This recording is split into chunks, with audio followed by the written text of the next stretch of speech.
Hi, so we're Table B, Stripes, Gavi, Kyle, and Trent. Our experiment was about common liquids, and so first we thought about the bacterial growth in common liquids, and we realized that we would be doing a very broad experiment if we were just to see the growth of bacteria in liquids. So we narrowed down some of the factors that affect the bacterial growth, and we found pH. We only tested the acidity. And to make it more interesting, we added another independent variable, but made sure that we could still explain the results and it would be not too hard to do. And we made our question along the lines of how does the amount of drops in substances with different pH levels affect the bacterial growth, and how much more or less does the amount of drops used to grow bacteria affect the bacterial growth than the pH of the substance. Our hypothesis was if we add different numbers of drops, we chose 2, 3, 4, and 5, of substances with different acidity levels, then the further the substance's pH is from a pH of 7, which is 100% pure or neutral, the less amount of drops it will take to kill the bacteria that was being produced previously. And the pH levels around 7 will always produce more bacteria that is being killed because the lack of acidity or alkalinity to kill the bacteria. Alkalinity is basically basic stuff.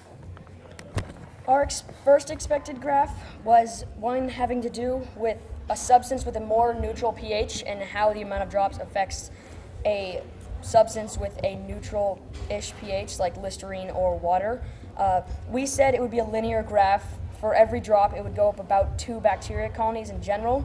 The next expected graph was bacteria level and number of drops has to do with the substance with a low pH. We thought that at first it would go up, but then at around 4, the actual amount of acidity would kill off a lot of bacteria more than being produced, so it would offset that amount.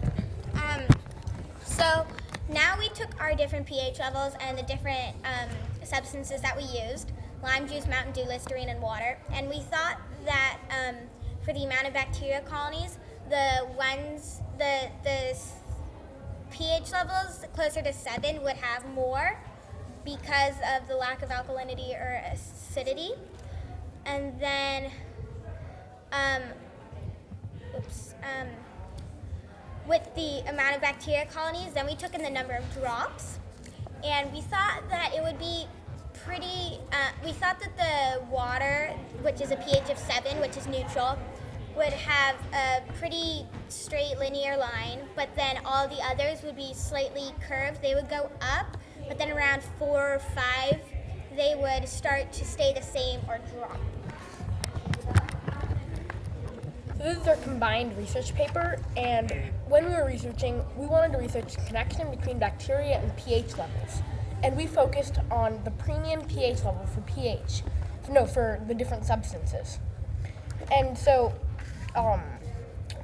we were looking at how there's different bacteria that have different premium pH levels. And so we found that there are some bacteria, like Helicobacter pylori, that can live in extreme pH levels. Then there are other bacteria that they'll only live in very basic pH levels. So there's a lot of different bacteria from evolution, and so it's led to the immunity of certain things, such as pH level. We found a couple of sources. So at this website, we found that it's pH, what it does to actually kill the bacteria is it affects their food. So they can't actually absorb their food. So they just die off because the bacteria affects the solubility of many substances that bacteria need. And we based our substances off this website, which tells us which bacteria grow in different pH levels. There is an acidophile, which grows at a pH level of 1 to 5.9, and a neutrophile, which grows in a pH level between 6.0 and 9.0. There's also alkaphiles, but we didn't test anything about that. Our substances grew with acidophile bacteria and neutrophil bacteria. We found our substances off of this website, which gave us drinks pH, and so it helped us pick the right substance. We think there will be a decrease in bacteria levels and extreme pH based on our research because the most common bacteria is neutrophil bacteria. And so that's a summary of our research. Our bibliography shows that we use substances like Newton Asked the Scientist, and we found that different species evolve to different resistance from pH. We used this website to figure out our substances to test. And then we found from Griffith University about which premium pH level is most common and what substances we should test because of that. Our materials section, mostly what we added is the things we need to create bacteria, like vials, petri dishes, agar, an incubator, refrigerator for the substances. We needed all the substances, a dropper to get a certain amount of drops, parafilm, the petri dishes. We got most of the stuff from Sauber, and we got some of the substances at the store. Our procedure is, first, the day before the experiment, we split all the petri dishes into 6 sections. We put the name and our group and all of that information. Then we put the amount of drops, and then we put the agar, and then we put the name of the substances on the vials, and we pour them in. Then we put those away. And the day of, which is like a day after, we fill up a dropper with a substance. We put 2 drops of a substance in 1/6 of the petri dish, and we repeat that for all of the trials. Then we get all the 3-drop sections, and we put 3 drops in all of the corresponding numbers in each trial. Then we do that again for 4 and then 5. Then we put them all in the incubator, parafilm them. 48 hours after, for us we actually did 96. We throw out any obviously contaminated paste. We count the amount of normal-sized colonies on the 4 2-drop petri dishes for each substance. Then we count up all those, and then for the big colonies, we put 2 tally marks, and for the small colonies, we put half a tally mark, so we count 1 for every 2. Then we repeat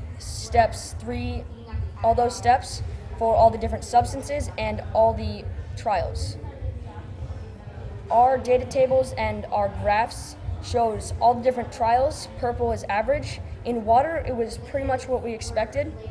The averages in general are linear, less than we expected, less bacteria in general. We thought a range from about 4 to 12 for everything. It was a range from 0 to 5, water having the most, as we expected. Linear, it goes from here, then here, then here, and then here. And you can see it's linear, pretty close to linear, except for possibly the first one. In Listerine, we thought it went pretty well, but it was odd for 3 drops. The first one, there were a couple trials right here that were weird because they were low and they made the average lower in general. In Mountain Dew, the pH of 3.2. This one was an odd trial. We weren't sure why it happened. The first one had the most bacteria, partially because it had a outlier up there and a kind of outlier right there. This one was weird. We thought it was pretty well averaged though. And then the average for 4 drops was here, and the average for 5 drops was here. So it was a pretty odd line. It was not what we expected. For lime juice, this one was the weirdest. We had a mega outlier up here, which affected the whole thing completely. If this mega outlier up here wasn't there, the average would be 0, as is this one, which is almost exactly what we expected, except for we would expect it to for 4 drops to be here, and then 5 drops to be about here, because the amount of pure acidity kills off more than is being produced. And then Kyle's explaining the averages final graph. So here's the graph that we made from all of our averages, and you can see that lime juice right here, it would have actually been right here if we didn't have that outlier that was up here. So water is a pretty linear graph, but then there's Mountain Dew and Listerine, and it seems that since Mountain Dew is more acidic than Listerine, it takes more time for the bacteria count to go back up. than it does for Listerine. Listerine, it goes down for a little bit and then it goes back up. Mountain Dew, it goes down for a little bit longer and then it goes back up. And lime juice, it would stay at 0 until 4 drops, until it would go a little bit up. So here are our pictures. This is our first plate to have visible bacteria colonies. It's kind of a good plate because we can count the bacteria colonies really well, and they're easy to see. So you can see that's trial 1, and Listerine, section 3, has the most colonies. So then here's 4 drops. You can see this is what we did to mark our plates, as you saw in the procedure. Here's a plate where we've got some bacteria right here in section 4, water. This is a lot of bacteria. We expected this, and it's pretty good because this is something that contributes to our linear graph as we expected. And here's trial 3, as it says right here. And then there's 2 drops you can see right there. So this seems like a lot of bacteria for 2 drops, but it seems pretty normal. Thank you so much. Thank you. Thank you. Bye. Bye.